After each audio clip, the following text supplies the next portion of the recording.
प्रश्न संख्या 7,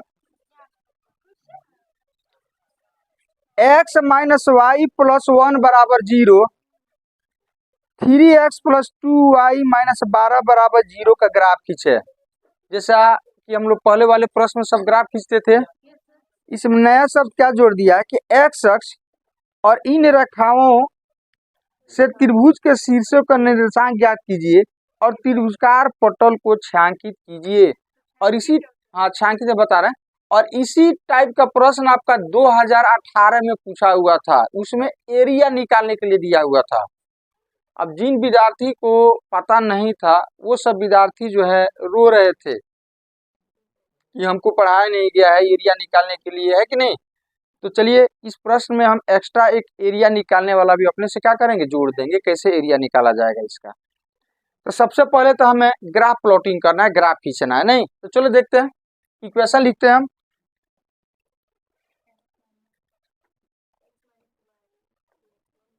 x minus Y plus 1 बराबर 0, एक्स माइनस वाई प्लस 1 बराबर 0, ये पहला इक्वेशन हो गया। और दूसरा इक्वेशन है 3x plus 2y, 3x plus 2y minus 12 बराबर 0, ये इक्वेशन हो गया, 2 हो गया। तो ग्राफ खींचने के लिए आपको क्या सिखाया गया है कि सबसे पहले किसी एक इक्वेशन को लेकर आगे बढ़ना और उसका हल सारणी निकालना, दूसरे को लेकर चलना, उसका हल सारणी निकालना। तो चलिए हल सारणी निकालते हैं। तो हम समीकरण 1 को लेकर आगे बढ़ते हैं। तो लिखेंगे समीकरण 1 से, समीकरण 1 से x माइनस वाई प्लस 1 बराबर 0। इसमें हम क्या करते हैं, एक चर को रखते हैं, अब बाकी सभी को हम दूसरे साइड में भेज देते हैं। तो यहाँ पर हम x को रख लेते हैं, आइए दोनों को उधर भेज देते हैं, क्योंकि x का चिन्ह प्लस है नहीं, इसीलिए हम इसको रख ले रहे हैं। आइए दोनों क्या करते हैं, उधर भेज देते हैं। तो पहले y जाएगा और उसके बाद ये 1 जाएगा, तो ये जाएगा, इसका चिन्ह माइनस है तो जाकर क्या हो जाएगा, प्लस। ये प्लस 1 है तो उधर जाकर क्या हो जाएगा, -1। तो ये दोनों चला गया, ये दोनों उधर चला गया, उधर चला गया। तो इधर क्या बचा, x। तो x बराबर माइनस वाई जा करके अब प्लस 1 जा करके, अब इसका हल सारणी आप निकालो, इस इक्वेशन का आप हल सारणी निकालो। हल सारणी एक ऐसी सारणी जिसमें इसका हल दिया हुआ हो, क्या कहलाता है, हल सारणी। तो चलो यहाँ पर आप x लिख दो, यहाँ पर y लिख दो।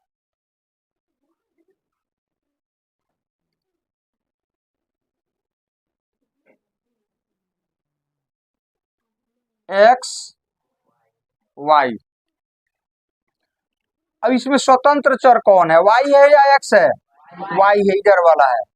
ये y स्वतंत्र चर हो गया। आइए आइए हो गया परतंत्र, नहीं तो स्वतंत्र चर मतलब y का मान हम अपने से कुछ भी रखेंगे, एक छोटा छोटा लेकर के चलो चलो y का मान हम 0 ले लेते हैं,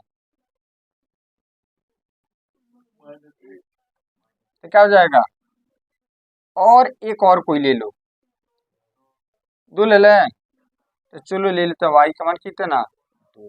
तो यहाँ पर 2 रखोगे तो 2 माइनस 1, तो 1 बचेगा, तो 1 बचेगा जो x का मान होगा, तो यहाँ पर हो जाएगा, ठीक है। अब हम समीकरण 2 को लेकर आगे बढ़ते हैं। तो लिखते हैं यहाँ पर समीकरण 2 से 3x प्लस 2y माइनस 12 बराबर 0, ये दूसरा इक्वेशन हो गया।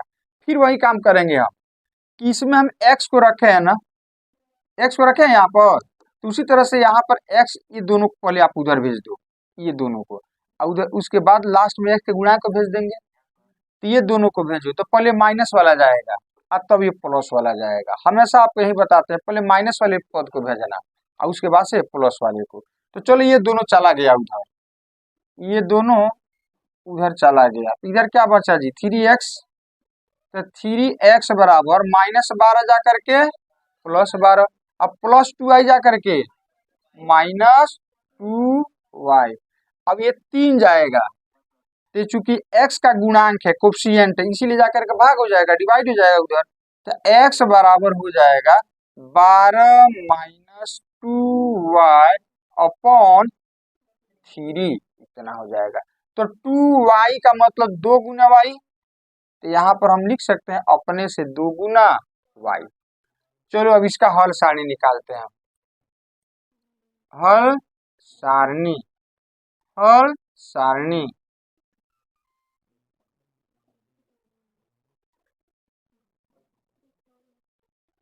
आपसे कोई पूछे हल सारणी क्या है, तो उसका जवाब दे सकते हैं ना। कंसेप्ट ही मेन चीज होता है। छपंत विद्या और अटंत विद्या से काम नहीं चलता है, कभी भी नहीं। ये किसी काम का नहीं है, टोटली लॉस, टोटली लॉस, बाकी कुछ नहीं। टाइम, मनी, हर चीज का लॉस है आपका, यदि समझ में नहीं आ रहा है, हर चीज आपको समझ में नहीं आ रहा है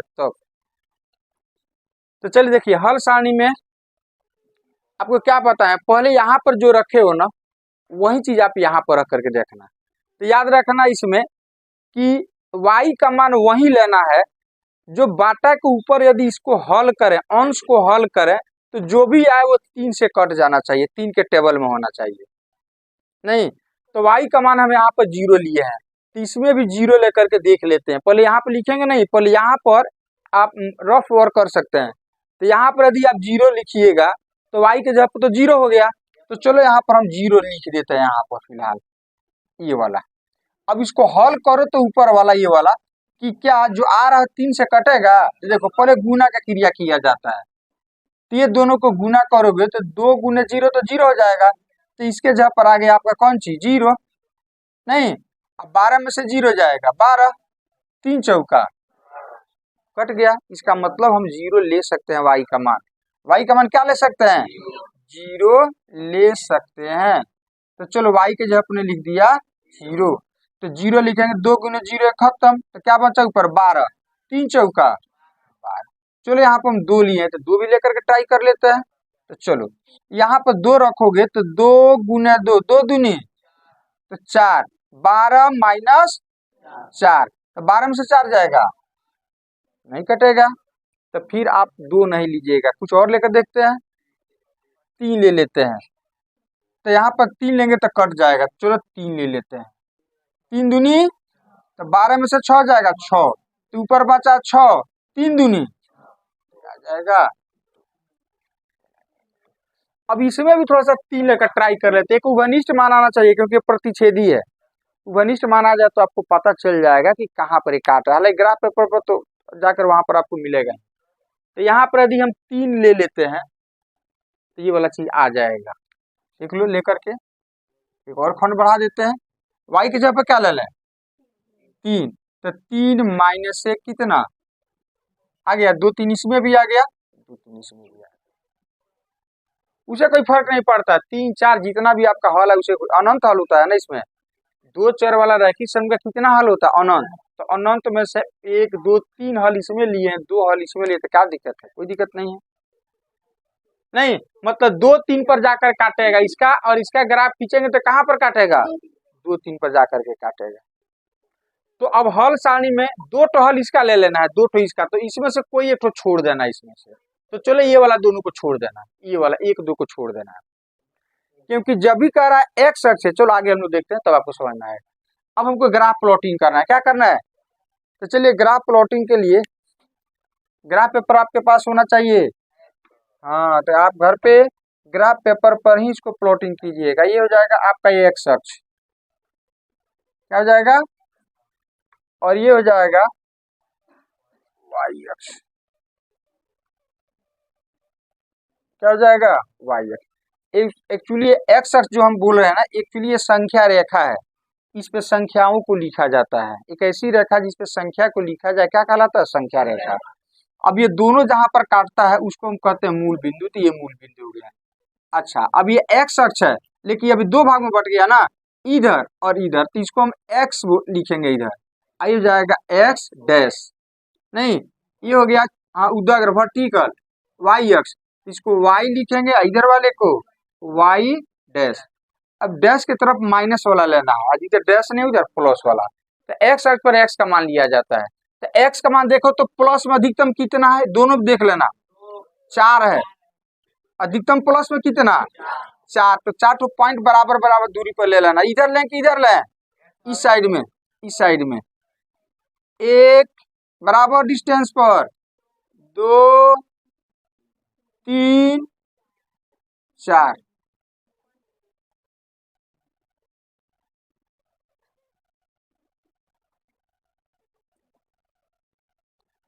अच्छा 4 हो गया। अब माइनस में यहाँ पर देखो -1 तक है एक्स का मान, तो चलो 2 3 पॉइंट इधर भी ले लो बराबर दूरी पर, -1 -2 हो जाएगा। चलो इधर ज्यादा नहीं है तो 2 तक ले लेना, कोई दिक्कत नहीं। अब आई का मान प्लस तक, प्लस में देखो कहाँ तक है, 3 तक, तो ये भी ले लो प्लस के ऊपर ना, तो 1 2 हो जाएगा, 3 हो जाएगा। इधर ले लेते हैं -1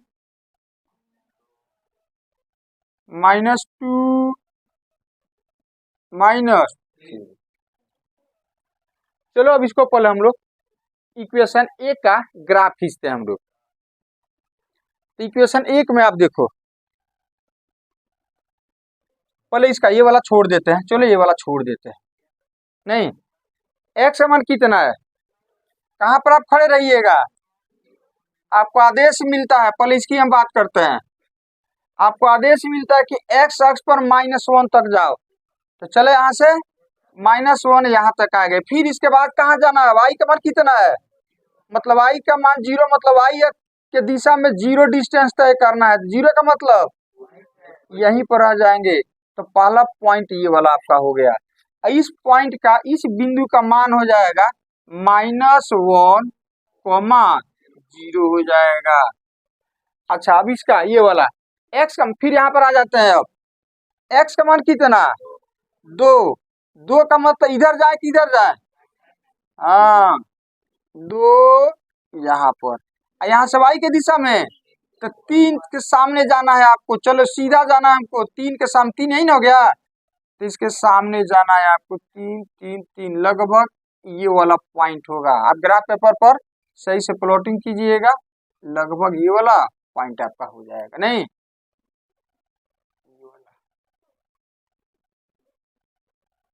ये वाला। अब इस पॉइंट का मान कितना हो जाएगा, हाँ एक्स एक्स पर एक्स का मान पहले लिखा जाता है, और ये हो जाएगा, मतलब इस पॉइंट का निर्देशांक हो जाएगा 2 3।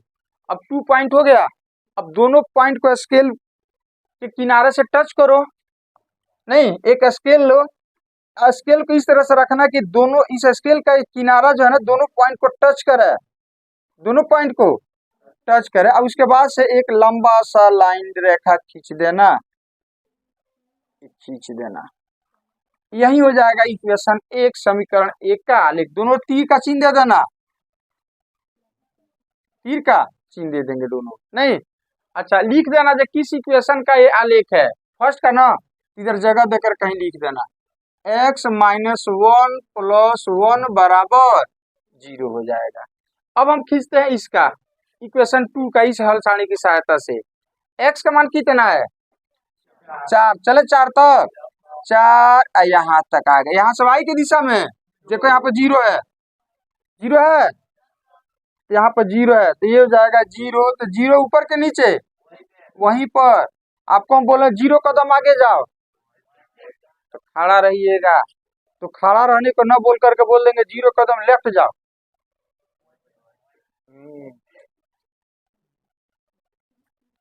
अब लगता है कि सैनिक में भर्ती हो जाएगा। चलो 4 0, ये हो जाएगा 4,0, इसका मान है इस पॉइंट का। और दूसरा देखो क्या चीज है, x का मान 2 और y का मान, तो फिर यही पॉइंट इसके लिए भी हो जाएगा, मतलब ये पॉइंट ऐसा पॉइंट है जो दोनों रेखा पर है। अब 2 पॉइंट हो गया, एक ये वाला एक ये वाला, फिर दोनों पॉइंट को लेकर के और एक रेखा खींचो, नहीं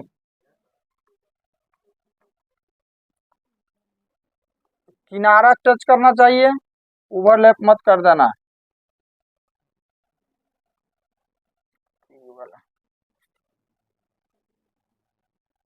कहाँ पर कट रहा है? इस पॉइंट पर। चलो इसको हम इधर लिख देते हैं। ये हो जाएगा 2,3 पर कट रहा है। अब प्रश्न कर रहा है, देखो प्रश्न क्या कर रहा है, एक्स अक्ष और ये दो ठो जो समीकरण है इसका जो आप आलेख खींचे हैं तो दो ठो रखाया है, तो उन दोनों रेखाओं और एक्स अक्ष के द्वारा जो घिरा हुआ ये क्षेत्र है ना उसको छायांकित कर दो। तो देखो इसका आलेख ये वाला हो गया और इसका आलेख ये वाला हो गया और एक्स अक्ष ये वाला हो गया, तो इसके द्वारा घिरा हुआ एरिया यही ना हो जाएगा, ये वाला एरिया हो जाएगा। छायांकित करने का मतलब इस तरह से डॉट डॉट डॉट या ऐसे ऐसे छोटा छोटा ऐसे पॉइंट ऐसे लाइन बिंदु दे देना ऐसे। हाँ करना पड़ेगा इसे। ये हो गया छायांकित भाग। अब छायांकित भाग देखो तो क्या चीज है, ट्रिएंगल है, त्रिभुज है, तो त्रिभुज का शीर्ष लिख दें। इस पॉइंट को हम लिख देते हैं ए, इस पॉइंट को लिख देते हैं बी और इस पॉइंट को लिख देते हैं सी। अब ये एक त्रिभुज हो गया। अब इस त्रिभुज का नाम हमने दे दिया ए बी सी। तो ए का निर्देशांक कितना, 2 3, बी का निर्देशांक -1,0 और सी का निर्देशांक। यही आपसे प्रश्न कर रहा है कि इसका आलेख खींचे, एक्स अक्ष तथा इस रेखा के द्वारा घिरे हुए क्षेत्र का क्षेत्रफल ज्ञात कर। वाई अक्ष भी कह सकता था, तो इसको जब आगे बढ़ाओगे तो ये वाई अक्ष द्वारा घिरा हुआ क्षेत्र ये हो जाएगा। अब इसका एरिया आपको निकालना है एक्स्ट्रा, तो चलो पहले हम लिख देते हैं। इसका हल कितना हो गया, 2 3। हल कितना हो गया, तभिष्ट हल, हल मीन्स एक्स और वाई का मान जो दोनों समीकरण को संतुष्ट करेगा, 2,3 हो जाएगा।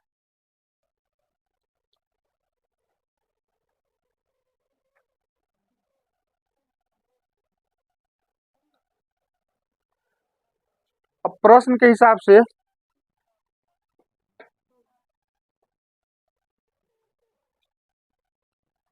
अब यहाँ पर हम लिख देते हैं, पुनः एक्स अक्ष और इन रेखाओं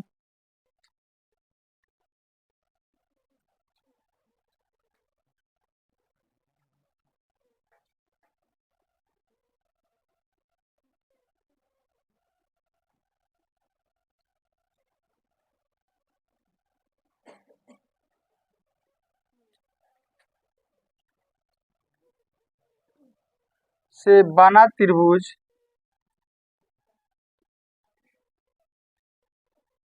ए बी सी है, जिसे छायांकित किया गया है, जिसे छायांकित किया गया है, किया गया है।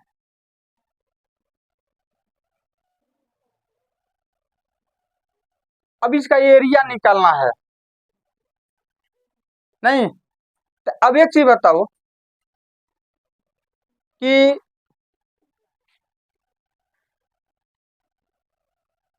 त्रिभुज का एरिया कितना होता है, त्रिभुज का क्षेत्रफल। बेसिक जो सूत्र होता है त्रिभुज के क्षेत्रफल निकालने का वो क्या होता है, आप 9th क्लास में पढ़े हैं? नहीं, हीरो सूत्र वगैरह में पढ़ाया गया होगा या 8th क्लास में भी आप लोग पढ़े हैं। कितना होता है त्रिभुज का क्षेत्रफल का सूत्र, कितना होता है बेसिक फॉर्मूला। हीरो सूत्र हम नहीं पूछ रहे हैं, बेसिक फॉर्मूला जिसके आधार पर आप समद्विबाहु त्रिभुज, समबाहु त्रिभुज, ये सभी हीरो सूत्र भी उसी के आधार पर बना हुआ है। नहीं तो बेसिक फॉर्मूला क्या है त्रिभुज का क्षेत्रफल निकालने का, नहीं पता। 1/2 गुने आधार गुने ऊंचाई। नहीं, ये बेसिक फॉर्मूला होता है। तो अब एक चीज बताओ,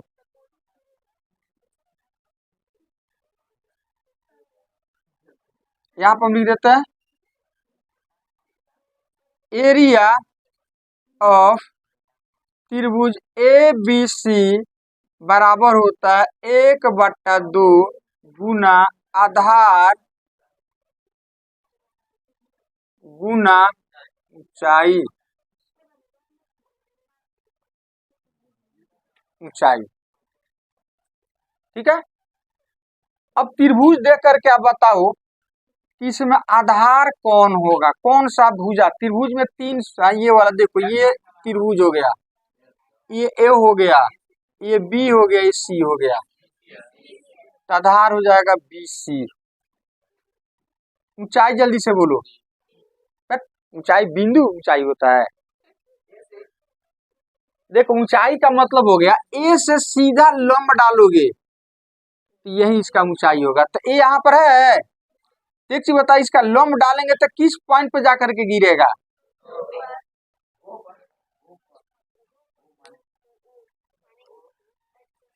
ए पर। ए, जब आता है तो ही हंसो, टाइम पास मत करो। अरे सर ना, फालतू वाला कुछ भी बोल देना तो इसका मतलब है कि आपको ढंग नहीं आ रहा।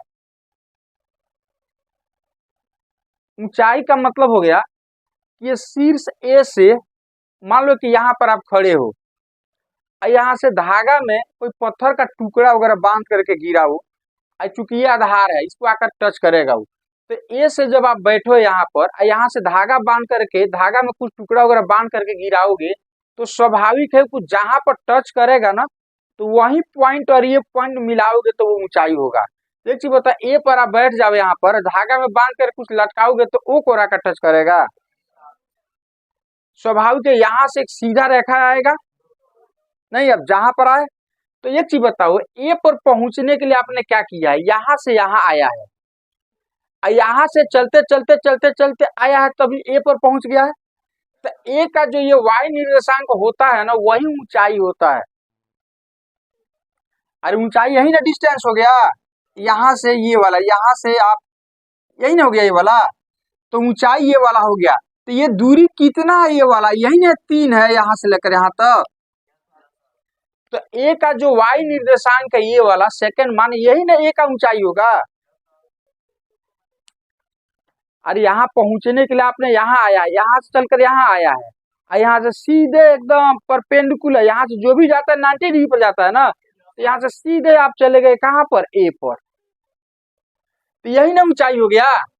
अब प्रश्न के हिसाब से दूरी कितना है? 3 है। 3 के सामने न गए हैं आप, तो ये कितना है? 3 है। तो ऊंचाई कितना? 3 हो जाएगा। ऊंचाई कितना? 3 हो जाएगा। तो जिस पॉइंट से आप लंब डाल रहे हैं, यदि एक्स अक्ष पर लंब डाल रहे हैं, तो ये जो वाई निर्देशांक होता है ना, वही इसका ऊंचाई होगा। अब एक चीज बताओ, मान लो कि त्रिभुज कुछ ऐसे रहता है, इसको टच कर जाता है इसको, तो ये भी तो एक त्रिभुज बन गया। तो इसमें जो अक्ष है वाई अक्ष है नहीं है, तो इसका आधार ये वाला हो जाएगा। मान लो इसका एरिया हम निकाला, तो इसका आधार यहाँ से लेकर यहाँ तक हो जाएगा। तो ऊंचाई कौन होगा? यहाँ से, अब इसको हम ऐसे रोटेट कर दे तो ऊंचाई इसका यही ना होगा, जो यहाँ से लेकर यहाँ तक लंब आकर गिरेगा। तो ये ऊंचाई कितना होगा? जल्दी से बोलो। 2 होगा, क्योंकि ये ऊंचाई देखो ना, इसके बराबर, 2 के बराबर है ना ये वाला, मतलब इसका एक्स निर्देशांक होगा, नहीं होगा? तो हो सकता है कि एग्जाम में आपका वाई अक्ष घिरे क्षेत्र का क्षेत्रफल दे दे, तो उस स्थिति में ऊंचाई जो होगा ये एक्स निर्देशांक हो जाएगा। एक्स अक्ष से घिरे क्षेत्र का क्षेत्रफल कहे तो क्या हो जाएगा? वाई हो जाएगा। अरे सर में ये क्या हो जाएगा? इसको हम डी मान लेते, इस पानी कुछ मानना पड़ेगा ना इसको, तो इसको हम मान लेते कितना? डी। तो ऊंचाई हो जाएगा आपका ए डी। अब सबका मान बैठा दो, 1/2।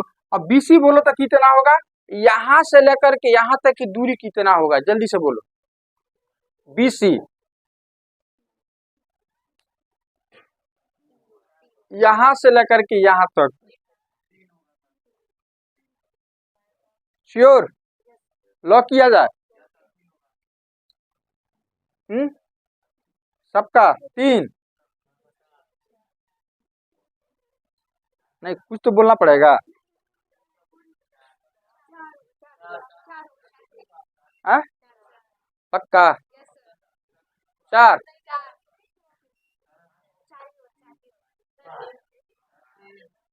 चलिए, हमको वही नहीं पता,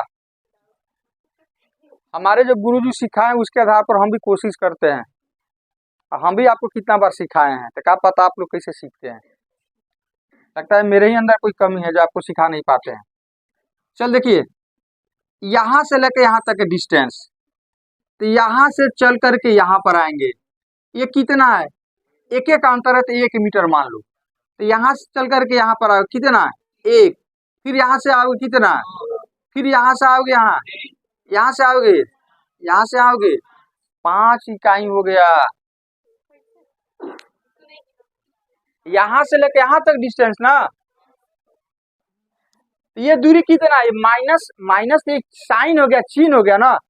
दूरी थोड़े ना माइनस में होता है, कुछ तो दूरी हम तय करेंगे। मान लो यहाँ से चल करके यहाँ तक आना है, अब हर पॉइंट पे पहला कदम पड़ेगा, तो चलो चलता है, एक कदम के बीच की दूरी कितना है 1 मीटर। तो यहाँ से आओगे यहाँ पर, फिर यहाँ से आओगे, फिर यहाँ पर आओगे 5, तो 5 मीटर ना हुआ, 1 2 3 4 5। तो आधार कितना 5 मीटर। मीटर यहाँ पर नहीं, यूनिट लिखेंगे, क्योंकि मीटर सेंटीमीटर कुछ भी हो सकता है।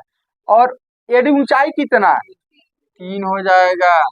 नहीं, अब ये कटने वाला नहीं है, तो नीचे 1 लिख सकते हैं। जब नहीं करता तो अंश को हर से, तो 5 तिहाई तो जाएगा 15/2 वर्ग इकाई, वर्ग इकाई, क्योंकि एरिया का यूनिट होता है स्क्वायर, वर्ग। इकाई इसलिए लिखे हैं कि मीटर सेंटीमीटर इसके जगह पर कुछ भी हो सकता है। ये हो गया आप लोगों का एक्सरसाइज 3.2 का प्रश्न संख्या 7। और इस तरह से आपका ये चैप्टर जो है खत्म हो गया।